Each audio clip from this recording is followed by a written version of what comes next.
है तो वहीं तृणमूल कांग्रेस भारतीय जनता पार्टी को बाहरी बताकर बांग्ला अस्मिता से जोड़ रही है। ममता बनर्जी इस बार चुनाव में अंडा मांस मछली का मुद्दा उठाकर भी बीजेपी के खिलाफ रणनीति बनाने की पुरजोर कोशिश कर रही हैं। चुनावी जनसभाओं और रैलियों में ममता बनर्जी लगातार कह रही हैं कि अगर राज्य में बीजेपी की सरकार बनी तो लोगों के अंडा मांस और मछली खाने पर बैन लग जाएगा। हालांकि बीजेपी इसे टीएमसी का डर बता रही है। भारतीय जनता पार्टी का कहना साफ है कि ममता बनर्जी हार की हताशा में कुछ भी बोल रही हैं, कुछ भी कह रही हैं, लेकिन समझिए दर्शकों, ये नैरेटिव कितना इंटरेस्टिंग है। ममता बनर्जी कह रही हैं कि अंडा मांस मछली पर बीजेपी की सरकार आई तो बैन लग जाएगा। बीजेपी क्या कह रही है? बीजेपी के वरिष्ठ नेता ने कहा है कि भाई नॉनवेज खाने वाला ही मुख्यमंत्री बनने जा रहा है। बंगाल की संस्कृति से मछली का वही ताल्लुक है जो शरीर से हवा का सांस का होता है। तो बंगाली संस्कृति से मछली को अलग नहीं कर सकते। वहां की रवायत, वहां की संस्कृति, वहां का खान पान, वहां की जीवन शैली, सब कुछ मछली पर आधारित है। शुभ कर्मों के दौरान भी मछली का इस्तेमाल होता है। कहीं कहीं तो मां को भोग में भी मछली दी जाती है। तो बंगाल का नैरेटिव डिफरेंट तरीके का है। बड़ा सवाल यह है, क्या ममता बनर्जी के पास इस बार कोई मुद्दा नहीं है? क्या सिर्फ अंडा मांस मछली खाने को लेकर वो राजनीति करने उतरी हैं? विकास की चर्चा नहीं होगी, महिला सुरक्षा की चर्चा नहीं होगी, बेहतर एजुकेशन की चर्चा नहीं होगी, इंडस्ट्रियल डेवलपमेंट की चर्चा नहीं होगी। अब इन सब से इतर भोजन पर चर्चा हो रही है। भोजन पर बीजेपी को घेरने की वो कोशिश कर रही है। क्या बंगाल के रक्त चरित्र को बेहतर बनाने की कोशिश नहीं करनी चाहिए?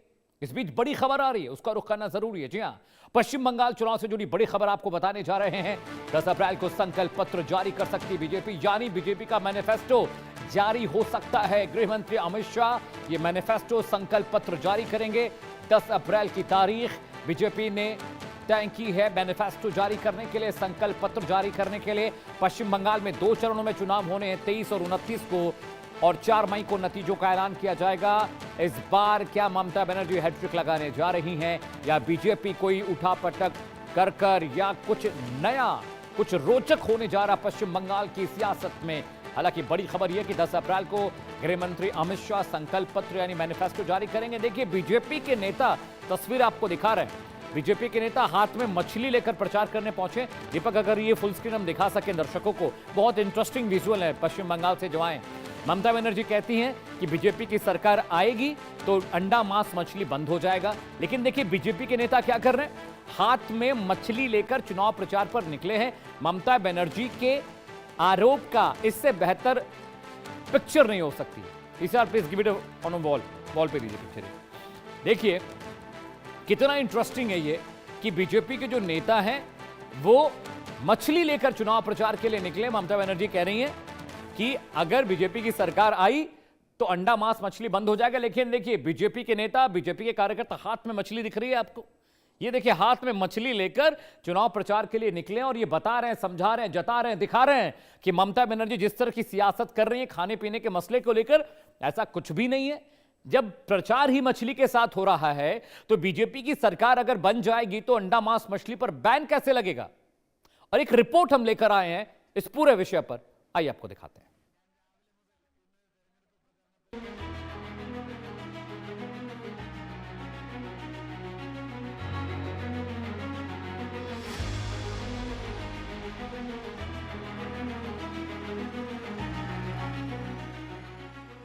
पश्चिम बंगाल में चुनाव प्रचार का मुद्दा विकास नहीं, इन दिनों अंडा मांस मछली यानी नॉनवेज बना हुआ है। या कहिए मुख्यमंत्री ममता बनर्जी नॉनवेज पॉलिटिक्स करने में जुटी। ममता बनर्जी ने अपनी जनसभाओं में अंडा मांस मछली का मुद्दा छेड़ा तो मजबूरन बीजेपी को हाथ में मछली लेकर चुनाव प्रचार करना पड़ा। बंगाल में खान पान का मुद्दा विपक्ष ने कभी उठाया ही नहीं, उसे टीएमसी जानबूझकर मुद्दा बनाने में जुटी है। तभी तो ममता बनर्जी अपनी हर चुनावी रैली और जनसभाओं में अमूमन अंडा मांस मछली का जिक्र करती सुनाई पड़ रही हैं। बीजेपी राज्यों में मछली नहीं खाई जाती, बीजेपी आई तो अंडा मांस मछली नहीं खा पाएंगे। बीजेपी मांसाहार के खिलाफ है, आपके खान पान पर बीजेपी पाबंदियां लगाने लगेगी। बीजेपी एक पक्ष वाली है, वो किसी धर्म को नहीं मानती। तबे आपनार जीवन बेঁচে থাকবে। আর বিজেপি আসলে কি বলছে, মাছ খাওয়া যাবে না। বিজেপি রাজ্যে মাছ খাওয়া যায় না, মাংস খেতে পারবেন না, ডিম খেতে পারবেন না, ममता बनर्जी ने अंडा मांस मछली को बीजेपी के लिए मुद्दा बनाना शुरू कर दिया तो बीजेपी को सफाई देनी पड़ी। उन्होंने ममता बनर्जी के जबरदस्ती बनाए जा रहे मुद्दे को खारिज करते हुए जनता से ऐसी किसी भी बात पर ध्यान न देने के संकेत दिए हैं। बीजेपी नेता और केंद्रीय मंत्री सुकांत मजूमदार ने भी साफ कह दिया, बंगाल में बीजेपी का मुख्यमंत्री मांसाहारी होगा। मांसाहारी मुख्यमंत्री इस पर बैन कैसे लगा सकता है? ममता बनर्जी हार के डर से ऐसी छोटी बातें कर रही हैं। ममता को दिख गया है कि वो चुनाव हारने वाली है। डर और निराशा की वजह से ममता ऐसा कह रही हैं। बंगाल में ज्यादातर लोग मांसाहार खाते हैं। बीजेपी के नेता भी मांसाहारी खाना खाते हैं। मांसाहारी खाना या शाकाहारी होना ये नितांत निजी विषय है। बंगाल में तो मछली खान पान का हिस्सा है। मांसाहार को लेकर वहां ऐसी कोई मान्यता नहीं है जैसा उत्तर भारत में है। बांग्ला संस्कृति में मछली खाने की पुरानी परंपरा, शुभ अवसरों पर भी मछली परोसने की बांग्ला संस्कृति, सावन में उत्तर भारत में मांसाहार से परहेज की परंपरा, पूर्वी भारत में सावन में मांसाहार से परहेज की परंपरा नहीं। उत्तर भारत और पूर्वी भारत में खान पान की शैली अलग है। पश्चिम बंगाल में ममता बनर्जी का और एक नया राजनीति चालू हो चुका है, वो है मछली मांस का राजनीति। क्योंकि ममता बनर्जी की तरफ से कहा गया है कि बीजेपी का सरकार अगर आएगा पश्चिम बंगाल में तो पश्चिम बंगाल का लोगों को मछली और मांस नहीं मिलेगा। और इसको लेकर ही राजनीति जोर जोर से चालू हो चुका है। क्योंकि बीजेपी की तरफ से सुकांत मजूमदार ने एकदम स्पष्ट कर दिया था कि बीजेपी का सरकार अगर आएगा तो उस सरकार का जो मुख्यमंत्री होगा वो भी आमिष खाता है, यानी उनको भी मछली और मांस पसंद होगा।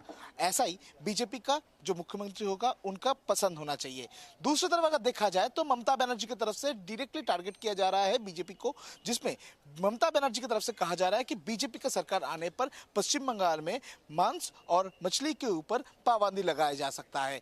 मगर आम जनता कह रहा है कि ऐसा कभी भी नहीं होगा, क्योंकि बीजेपी का जो भी सरकार जितने भी स्टेट में है उस स्टेट में कभी भी किसी भी जगह पर मछली या मांस बंद नहीं हुआ है।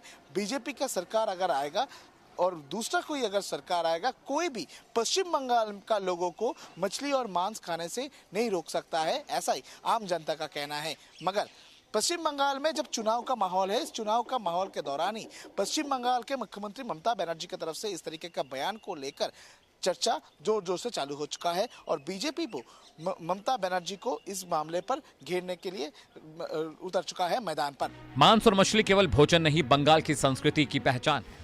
दरअसल ममता बनर्जी को नॉनवेज का मुद्दा बनाने का ख्याल शायद बिहार से आया। पिछले महीने बिहार के उप मुख्यमंत्री विजय सिन्हा ने खुले में मांस मछली की बिक्री पर पाबंदी का आदेश जारी किया था। यह आदेश शिक्षण संस्थानों, धार्मिक स्थलों और भीड़ भाड़ वाले सार्वजनिक स्थानों के लिए था। मकसद था सामाजिक सौहार्द को बढ़ावा देना, साफ सफाई बनाए रखना और बच्चों में हिंसक प्रवृत्तियों को रोकना। हालांकि उस वक्त भी बिहार सरकार के इस फैसले की आलोचना हुई थी, लेकिन ममता बनर्जी ने इसे बंगाल का चुनावी मुद्दा बना दिया। मांसाहार बंगाली संस्कृति का हिस्सा। बंगाल में माछ भात रोजमर्रा का खाना। टीएमसी की इसे हिंदू मुस्लिम ध्रुवीकरण से अलग मुद्दा बनाने की कोशिश। बंगाली अस्मिता का मुद्दा बनाने की ममता की कोशिश।